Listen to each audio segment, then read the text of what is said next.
पांचवी कक्षा का रिजल्ट आ गया. 5ാം ക്ലാസ്സിലെ റിസൾട്ട് വന്നു. ദോനോ ഛട്ടി മേ ആ ഗയേ. രണ്ടുപേരും 6ലേക്ക് ജയിച്ചു. വളരെ സന്തോഷമുള്ള കാര്യമാണ്. ജയമാണല്ലോ നടന്നിരിക്കുന്നത് അല്ലേ? യഹ് സ്കൂൾ 5വീ തക് ഹി താ. ഒരു പ്രശ്നം മാത്രമേ ഉള്ളൂ, ഈ സ്കൂള് 5ാം ക്ലാസ് വരെ ഉള്ളൂ. സാഹിൽ, അബ് തും കഹാം പഠോഗെ? ബേലാനെ പൂച്ച. സാഹിൽ, ഇനി നീ എവിടെ പഠിക്കും? ബേല ചോദിച്ചു. ഔർ തും കഹാം പഠോഗി ബേല? സാഹിലിനെ പൂച്ച. അതിന് മറുപടിയായിട്ട് സാഹില് മറുചോദ്യമാണ് ചോദിക്കുന്നത്. നീ എവിടെ പഠിക്കും ബേലെ എന്നാണ് ചോദിക്കുന്നത്. ഇവിടെ ഒരു കാര്യം ശ്രദ്ധിക്കേണ്ടതുണ്ട്.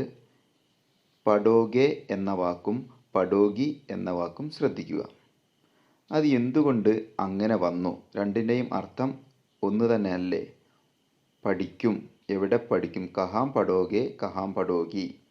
അതിന് കാരണം അതിന് തൊട്ട് മുമ്പിൽ കാണുന്ന തും എന്ന വാക്കാണ്.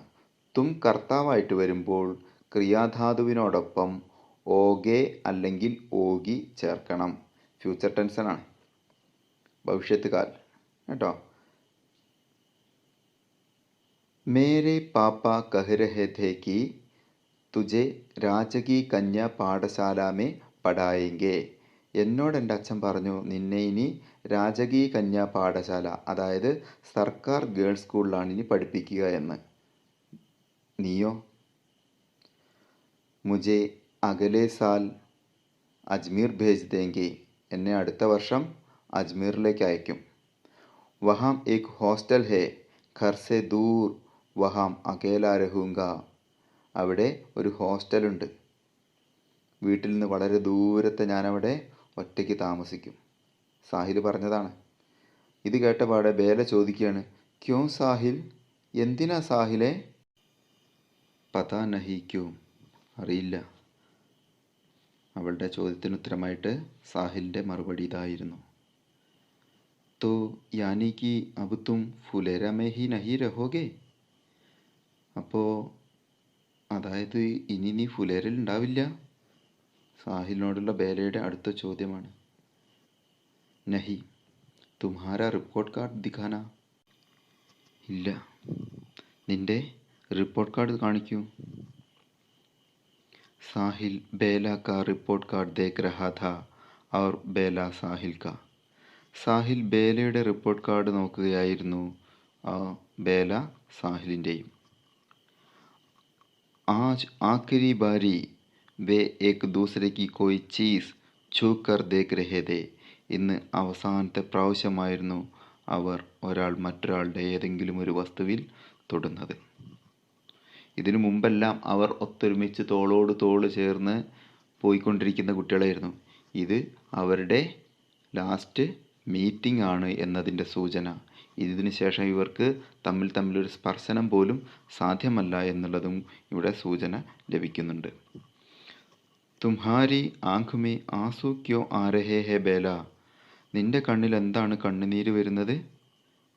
ബേലയോട് സാഹിൽ ചോദിക്കുന്നു. മുജെ ക്യാ പതാ. എനിക്കെങ്ങനെ അറിയാം? എനിക്കറിയില്ല. ബേലാനെ ഡബ് ഡബായി ആങ്കോസെ അസ്തേ ഹുവേ കഹാ. ബേല നിറ കണ്ണുകളുമായി, ഡബ് ഡബായി ആങ്ക് എന്ന് പറഞ്ഞാൽ നിറഞ്ഞ കണ്ണുകൾ, നിറ കണ്ണുകളുമായിട്ട് ഹസ്തേ ഹുവേ കഹ, ചിരിച്ചുകൊണ്ടാണ് പറയുന്നത്. ആ ചിരി ഒരു വേദനാജനകമായ ചിരിയായിരിക്കും എന്നുള്ളത് ഉറപ്പ്. സാഹിൽ की आंखें बीरबहूटी की तरह लाल होने लगी थी और उनमें बारिश की बूंदों सा पानी भर गया था. സാഹിലിൻ്റെ കണ്ണുകൾ ബീർബഹുട്ടിയുടെ നിറം പോലെ ചുവക്കാൻ തുടങ്ങി. അവയിൽ മഴയുടെ തുള്ളികൾ പോലെയുള്ള വെള്ളം നിറഞ്ഞു. അതായത് അവനും സങ്കടം വന്നു എന്നാണ് അർത്ഥം. Bela Kahne ലഗി may ചിടാവു Abu തുമേ. ബേല പറയാൻ തുടങ്ങി, ഞാൻ നിന്നെ ഇനി വാശി പിടിപ്പിക്കട്ടെ. രോനി സൂരത് സാഹിൽ, രോനി സൂരത് സാഹിൽ. ഏ സാഹിൽ, കരയുന്ന മുഖമുള്ള സാഹിലേ എന്ന് പറഞ്ഞവൾ വാശി പിടിപ്പിക്കുന്നു, കളിയാക്കുന്നു. ആ ഒരു ദുഃഖത്തിൻ്റെ ആ ഒരു സംഭവം ലഘൂകരിക്കാനുള്ള ബേലയുടെ ഒരു ശ്രമമാണ് ഇവിടെ കാണിക്കുന്നത്. വേദനാജനകമാണെങ്കിൽ പോലും ആ ഒരു വേദനയെ ലഘൂകരിക്കുവാനുള്ള കുട്ടികളുടെ എളിയ ശ്രമം. ബാരിഷ് ആനെ മേ 1.5 മഹീന ബാക്കീത. മഴ വരാൻ ഇനിയും 1.5 മാസം ബാക്കിയുണ്ട്. 1.5 എന്ന് പറഞ്ഞു കഴിഞ്ഞാൽ 1.5, ഡായി എന്ന് പറഞ്ഞാൽ 2.5. ലേക്കിൻ യഹ് ബാരിഷ് സെ പെഹ്ലെ കി ബാരിഷ് കാ ഏക് ദിൻ ഥാ. എന്നാൽ ഇത് മഴയ്ക്ക് മുമ്പുള്ള മഴയുടെ ഒരു ദിവസമായിരുന്നു. ആസ്മാൻ മേ ഘടായെ ഗിരി തി. ആകാശത്ത് കാർമേഘങ്ങൾ ഉരുണ്ടുകൂടി. ധൂൾ ഭരി തേസ് ഹവായേം ചൽ രഹി തി. പൊടി നിറഞ്ഞ ശക്തമായ കാറ്റ് വീശിയടിക്കാൻ തുടങ്ങി. പാനി ബറസ് രഹാദ. വെള്ളം പെയ്യാൻ തുടങ്ങി, അതായത് മഴ പെയ്യാൻ തുടങ്ങി.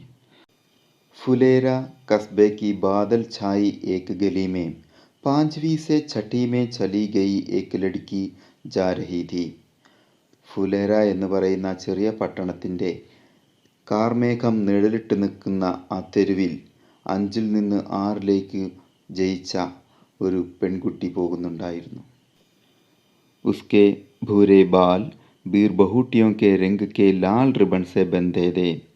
അവളുടെ തവിട്ട് നിറമാർന്ന തലമുടിയിൽ ബീർബഹുട്ടിയുടെ നിറം പോലെയുള്ള ചുവന്ന റിബൺ കൊണ്ട് ബന്ധിക്കപ്പെട്ടിരുന്നു. ദൂസരി ദിശ കോ ജാത്തി ഏക് ഗലി മേ 5वीं से 6वीं में ചലാ ഏക് 11 साल का लड़का जा रहा था. മറുദിശയിലേക്ക് പോകുന്ന ഒരു തെരുവിൽ 5ൽ നിന്ന് 6ലേക്ക് ജയിച്ച 11 വയസ്സായ ഒരു ആൺകുട്ടി പോകുന്നുണ്ടായിരുന്നു. ഇസ്കി പിണ്ടലി മേം ബീർബഹൂട്ടി കെ രംഗ് കാസാ 1 ഇഞ്ച് ലംബ ചോട്ട് കാ നിഷാൻ ഥാ. അവൻ്റെ കാൽവണ്ണയിൽ ബീർബഹൂട്ടിയുടെ നിറമുള്ള 1 ഇഞ്ച് നീളത്തിലുള്ള മുറിവിൻ്റെ പാടുണ്ടായിരുന്നു. കഥ ഇവിടെ അവസാനിക്കുകയാണ്. ബീർബഹൂട്ടി എന്ന ഈ കഥയിൽ ഒരു വർഷത്തെ സംഭവങ്ങളാണ് കഥാകാരൻ പറഞ്ഞിട്ടുള്ളത്. വർഷമെന്ന് പറയുമ്പോൾ അധ്യയന വർഷം, ജൂൺ മുതൽ ഏപ്രിൽ മെയ് മാസം വരെയുള്ള റിസൾട്ട് വരുന്നത് വരെയുള്ള കാലഘട്ടമാണ് പ്രതിപാദ്യ സമയം. ഇവിടെ 2 കുട്ടികളുടെ ആത്മബന്ധത്തിൻ്റെയും അവരുടെ വേർപിരിയലിൻ്റെ വേദനയുടെയും സംഭവമാണ് കഥാകാരൻ വളരെ ലളിതമായി വർണ്ണിച്ചിരിക്കുന്നത്. നിങ്ങൾക്കും നിങ്ങളുടെ ലൈഫിൽ ഇത്തരം അനുഭവങ്ങൾ ഒരുപക്ഷെ ഉണ്ടായിട്ടുണ്ടാകാം.